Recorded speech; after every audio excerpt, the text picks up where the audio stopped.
You are listening to the Horse Radio Network, part of the Equine Network family.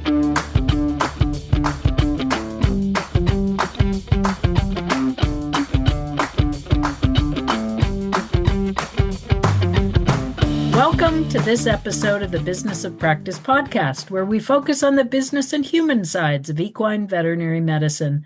In this episode, we're going to talk with Dr. Chris Doherty about the current environment of the equine veterinary industry.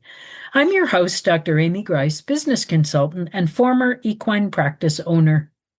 The Business of Practice podcast is brought to you in 2026 by CareCredit. Dr. Christopher Doherty is the Assistant Director for Strategic Business Research and Outreach at the AVMA. Dr. Doherty obtained his DVM degree at the Ontario Veterinary College, his MBA at McMaster University's DeGroote School of Business, and is a chartered business valuator. In his role with the AVMA, he analyzes data pertaining to new and early career veterinarians. He works in tandem with the rest of the Veterinary Economics Division to aid in the translation of research findings into tools, resources, and actionable items that veterinarians can utilize and implement in their practices and in their careers. In his spare time, Dr. Doherty enjoys outdoor activities with his wife and young daughter. Welcome, Dr. Doherty. I'm so glad to have you with us today. Yeah, thanks for having me, Dr. Grace. It's always nice to chat with you and catch up and connect. Absolutely. And I love, being able to pull up the annual report every year. It comes out in the spring. The AVMA recently published that 2026 AVMA State of the Veterinary Profession report. So what can you tell our listeners about the research? Who are the respondents? How do you collect it? And where can people access the report? Yeah, of course. I'm happy to chat about it. I'm a big fan of the report. I'm probably a little bit biased because I am a co-author on it, but I think there's a lot of great information there, truthfully, for veterinarians of all experience types, all species focus. A little bit about the state of the veterinary profession. So the full title is the AVMA Report on the Economic State of the Veterinary Profession. And this puts together three of our big flagship surveys that we do each and every year. The Graduating Senior Survey. So this is looking at our final year student veterinarians right as they're getting ready to graduate and begin their careers. We have the Census of Veterinarians. That looks at the overall population of veterinarians. So veterinarians in private practice, in government, industry, academia, in all different species focus of private practice, and looking at, information like compensation, hours worked, benefits, things of that nature. And then we have our practice owner survey. And so whereas the first two surveys I talked about look at people, the practice owner survey is really looking at the businesses in veterinary medicine. So things like practice revenue, productivity metrics, ways that we can help veterinarians to improve their business and look at what the data is showing us is going on in the industry. As to who the respondents are for our senior survey, we do have, soon to be graduated veterinarians. We get a really, really great response rate to that. So I'll say thank you to everyone listening who's ever done. Thank you to anyone who's done any of our surveys. But certainly with our graduating senior survey, we get a really, really good response rate to that. We also get pretty strong representative samples in both our Census of Veterinarians and our practice owners survey. Now, where folks can access this report, it is available on the AVMA store through the AVMA website. It's available free of charge to AVMA members. That includes SAVMA members, so student AVMA members. There is a price for it if you're not an AVMA member, but I would say there's a lot of really great information in this report that compiles some of our data from the three big surveys that we do there. So again, a little bit biased, but even before I was working for the AVMA, the State of the Profession report was something I looked at every year that it came out to see, what was going on in the industry and get a bit of a pulse point on trends and economic evolutions of the veterinary field. Yeah, fellow data lovers, it's a very cool report, and It's fun to look at it year after year. Sometimes when I Mhm. go back to previous reports, um, you find even more things because you're starting to see it over a period of time. It's Yeah. cool. Equine compensation has lagged behind companion animal practice compensation for many years, especially with the starting salaries. How's that looking in this latest report? Yeah, so this is focused, I think, a little bit more so on our graduating senior survey. So looking at, we're talking about starting compensation. Um, yeah, you're exactly right. For quite a while there, because we have data on the graduating senior survey going back to about the year 2000. For a long time, our student veterinarians who were entering into equine practice did so at a discount, really, on their compensation compared to their colleagues and their classmates in mixed animal practice, in large animal practice, and in companion animal practice.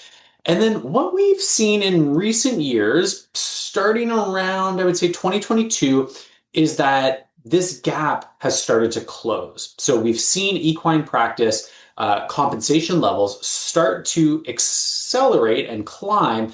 And in 2025, it's really very close in line with mixed and large animal practice employment. Now, still a bit of a gap there to companion animal practice, but from an economic standpoint, that has been nice to see because it removes a potential source of disincentive, call it, for people to go into equine practice, right? If somebody really loves horses and wants to practice with horses, and they're looking at this, call it 10 years ago, they're now faced with the reality of earning quite a bit less to go into equine practice compared to mixed animal practice. Today, they could follow their dreams and become an equine veterinarian and earn roughly what they would be earning as a mixed animal practitioner, right? So there's a lot of motivations that go into what makes somebody choose one job or the other. So I'm not saying that money is everything, but that was a one source of a disincentive 10 years ago, was that economic disincentive that, is not quite what it used to be. And so that's a great thing, especially for our veterinarians who love horses and want to practice equine medicine. Yeah, I mean, for me, when I thought about, I had some experience in small animal practice, before I went to vet school. And the thought of being inside all day and, anal sacs and, like smelly things. Yeah. I mean, not that foot abscesses can't smell, but like the chance to be outside and drive around from one beautiful farm to another and just be outside with horses all day. What could be better? What could Yeah, be better I than will that? say, the summer of my third year vet school, we at where I went to school at the Ontario Veterinary College, we had to do an externship, right? It had to be in like a mixed animal practice, and I remember it was over the summer, and so driving around in July and August, I was talking to some of the equine and bovine vets. I was like, this is pretty nice. Like you're on the road, Uh-huh. going out to farms and seeing people. They almost had me convinced to go Yeah. into large animal medicine, but not all the way there. But yeah, it was a lot of fun. Yeah, winter is a little tougher, but That's what they said too. They said come back in yeah, February for a 2 a.m. yeah. calving, and we'll see if you're singing the same tune. But stopping for ice cream is Yeah. not a bad deal.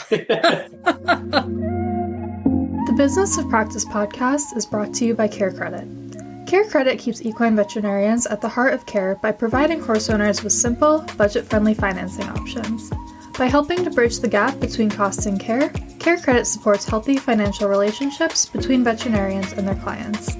Clients have a flexible way to pay over time for all types of care, and practices get paid in 2 business days. It's a payment experience everyone can feel good about. The report talks about educational debt totals, and they came down for a few years, but they continue to be concerning, especially for newly matriculating veterinary students because of the limits on their federal borrowing that are going to start occurring. What did the data show about the debt of equine-oriented graduates? Yeah, so debt has been a big topic of discussion for 20 years, right? And yeah, you're exactly right. For a long time there, we did see debt levels that were climbing year after year after year. During the pandemic, that abated for a time period. There were some stimulus programs, loan forbearance. Interest rates were also very low, right? The Federal Reserve cut interest rates to basically zero. And so all these things helped with some of the debt levels that people had. Now, a lot of that has now changed. Interest rates are quite a bit higher as the Federal Reserve was seeking to fight inflation. And so we are seeing over the last few years debt burdens starting to climb up. Now, I should take a step back for a second and contextualize what we're talking about, because when we report on debt in the AVMA's reports, what we're really reporting on is what's called DVM debt. So that is the debt that somebody incurs during their time in veterinary college. It doesn't include debt that they may have incurred pursuing a bachelor's degree, a master's degree, any other kind of educational attainment. We're really focused on what the debt they accrued during their time at veterinary colleges. And so if we look at the overall population in 2025 that graduated, we had an average DVM debt of about $174,000. If you focus only on those who had DVM debt, so you remove anyone no debt, the average was about $212,000.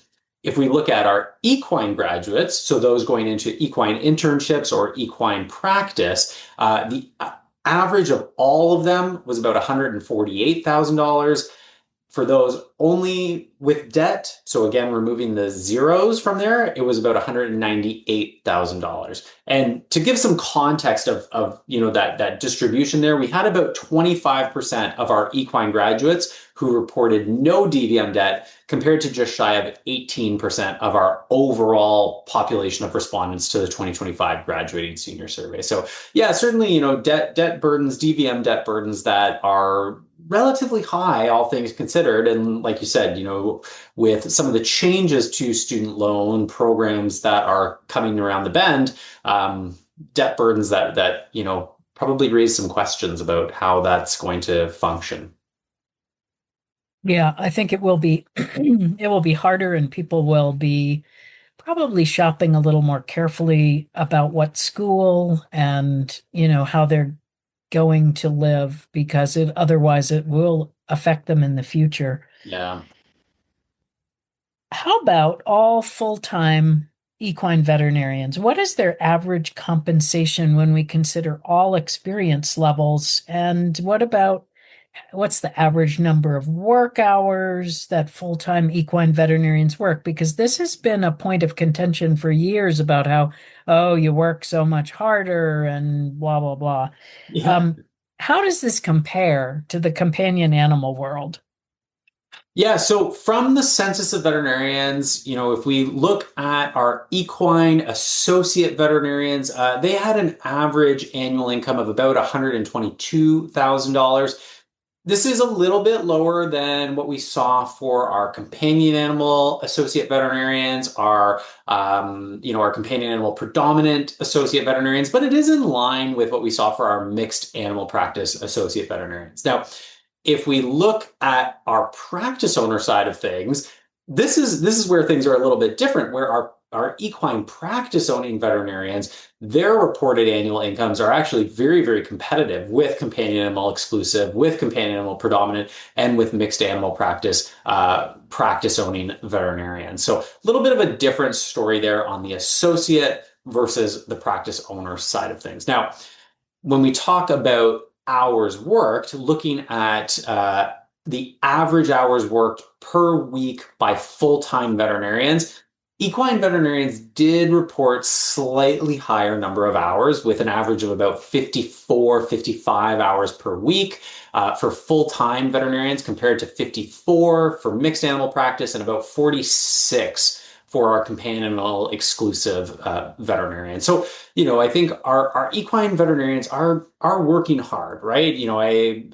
I'm not going to say that they're working way more hours than our companion animal veterinarians, but I will say they're earning the compensation that they're receiving because they are putting in the hours. And I think some of this ties into some of what you and I have talked about some of what's baked into equine practice, right? Those drives to get to farms, those ambulatory practices, right? Like those are all hours of work where, if I have to drive 35 minutes to see a horse, that's 35 minutes there. That's the time for the exam, treatment, anything else that needs to be done. That's 35 minutes back. Like that all adds to my hours of work as an equine veterinarian. And it's something that is a little bit tough to get around sometimes. It sure is. And the information about being an owner is something that is a soapbox of mine. At one time, I think most veterinarians, decades ago, the intention was that they were an associate to become a little experienced, and then they moved up into ownership because ownership really is the path to being financially successful in veterinary medicine. And so it's my soapbox. Ownership is good. No, and I don't disagree with you. I know Dr. Peter Weinstein has done a lot of work on this, touting the benefits of ownership. I think one thing that's interesting is a colleague of mine at the AVMA, Dr. Annie Chavant, did some research with Vin, looking at practice ownership intentionality as it relates to student debt. And I'm probably going to misremember the exact findings. The research is available, but the Coles notes of it were that as people's student debt burdens grew, they seemed to become less interested in practice ownership, which I think I do understand from a thought process standpoint. It's like if I already have $200,000, $300,000, $400,000 of debt, it gets daunting to take on more debt, right? To take on more debt to purchase a practice. But we can see from the data here that, our practice owner veterinarians are earning higher incomes that would potentially, in a profitable practice, help them to support and pay down their debt burdens from undergrad, from their time in veterinary school, and from their purchase or startup of a practice. So I definitely think it's something that our new veterinarians, our early career veterinarians need to think about, right? Not for everyone, and I'm not going to say absolutely everyone needs to own a practice, but certainly from an economic standpoint, it's something to think about. And, hopefully student debt, DVM debt burdens don't discourage people from pursuing things that they would be interested in. I mean, absolutely too. And as a valuator, too, that, really the monies you receive for your return on investment for being an owner should pretty much support the principal and interest on your debt in buying a practice, at a multiple of 5. So, it's not like you have to take money from your salary for being a veterinarian. Like that stays the same. Yeah. And so it's kind of a win-win. I would even go a step farther and say that, in discussions with banks that I've had, a while ago now, but if you give a bank a valuation or a pro forma or projected financial statements, they want to see that there is money to repay them the loan and money to pay you as a veterinarian, right? Like there needs to be a return on investment and a return on labor. There needs to be both there. And if you go to them and say, hey, I'm going to buy this practice and I'm not going to earn a dime, I'm going to work for 5 years and I'm just going to pay you back, they're going to say no. Like they're not going to lend you the money to buy the practice, right? Because they know it's not reasonable for, like, how are you paying for your groceries? How are you paying for your rent or mortgage? How are you paying for your electricity, right? So, exactly. Like on the valuation side of things, there is within that practice value, within that, EBITDA, free cash flow, whatever term you want to call it, there's money to pay for your loan, to buy it or start the business. There's money to pay you to work as a veterinarian. So I could talk valuation. I know. So could I. I could really go sideways. Yeah, we both could. Yeah. It's a fun thing to talk about. And I think part of the reason that people are afraid is because they're not educated about how possible it is. Yeah. So they're like, whoa, no, yeah. The other thing that's really, really interesting about the work that the AVMA does is measuring veterinarians' satisfaction with different aspects of their career. And I'd love for you to explain this, but also, what did you find with the equine respondents? Yeah. So we ask on the Census of Veterinarians about satisfaction. So we ask about levels of satisfaction with people's jobs, their compensation, their lifestyles, and the profession at large, right? And so if we look at the overall population of veterinarians, people reported quite high levels of satisfaction with their jobs, their compensation, and their lifestyles. Where there was a little bit of a lower level of satisfaction was with the profession at large. And I will say, our survey, we're asking a lot of questions about compensation, benefits, hours worked, lots of different things. And so our satisfaction questions are a small portion of the survey, but Merck does a well-being survey regularly where they delve deeper into wellness, satisfaction, burnout. And I think some of what we find in our census of veterinarians echoes what they have found, which is that veterinarians are generally relatively satisfied with their situation, but there's a level of concern there about others. There's a concern about, friends of mine, classmates of mine, colleagues of mine, and how they're faring in the veterinary industry. And I think that finding reinforces that, that we're finding that satisfaction with the profession is lower than satisfaction on those key aspects of my situation. Now,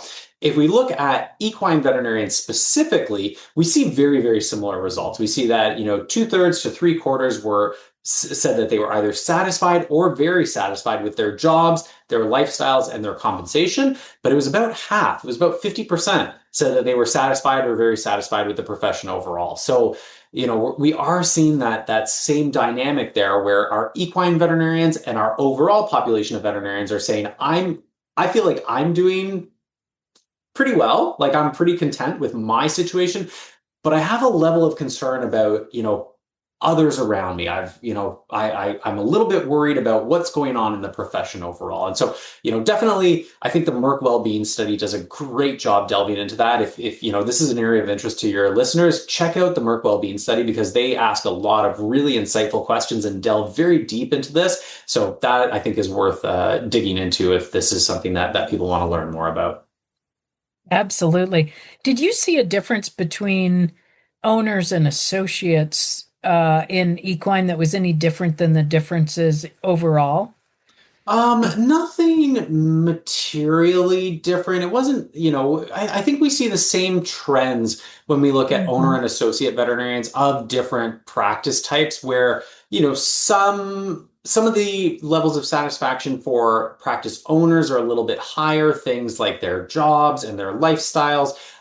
Some of the other aspects, like, satisfaction with the profession is quite high for public practice veterinarians. So, those in government, industry, academia, farm services, things like that. But overall, relatively high levels, of satisfaction for our owners and our associates in many aspects of their situation.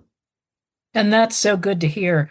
I mean, I think being an associate is always going to be harder in many ways than being an owner in the aspect of not having as much control.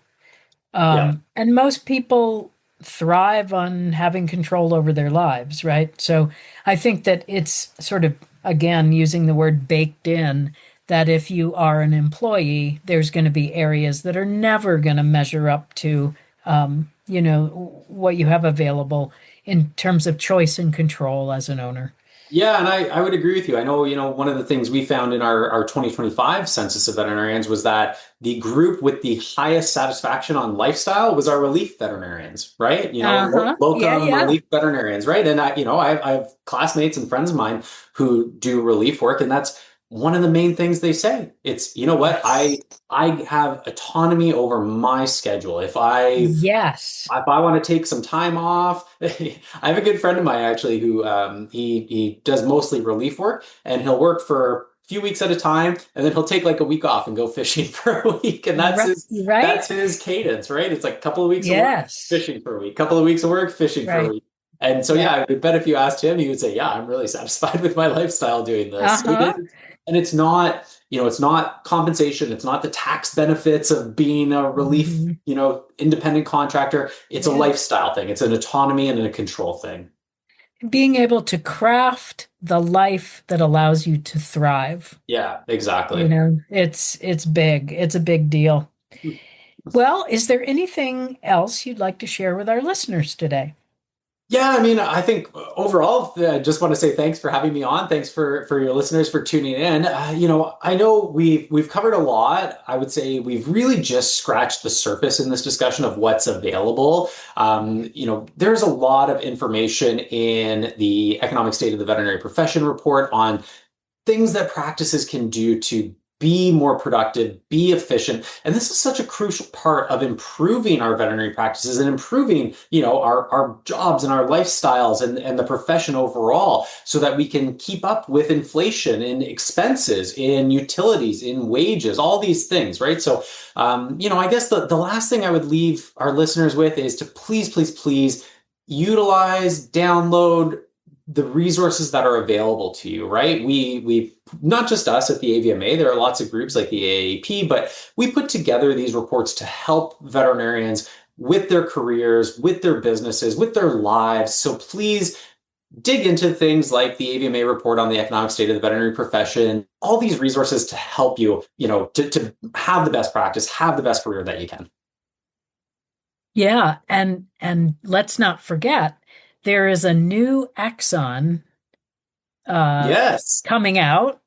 Do you want to tell people about how to find those and what it's about? Because we just did one. Yes. So Dr. Grace, you and I just recorded an Axon webinar. So that is available on the AVMA Axon website, where you and I delve pretty deeply into some of the equine data that's available. So for, equine veterinarians that are listening, if you go to the AVMA Axon page, which is axon.avma.org, you can find the webinar that you and I just recorded that talks about, a lot of different metrics for our equine new graduates, for our equine veterinarians, and for our equine practices. So using these resources to help you, benchmark your career, right? Like, what should I be earning? How many hours is normal to be working? What kind of after hours on call work is typical for an equine veterinarian, as well as benchmarking your practice, right? Looking at productivity metrics, looking at revenues, things like that, to better understand where maybe you're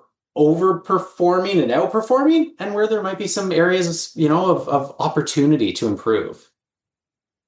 That's great. And, one of the things I always like to say is, if you get to the economic section on the AVMA website, there is so much content there. There are so many resources.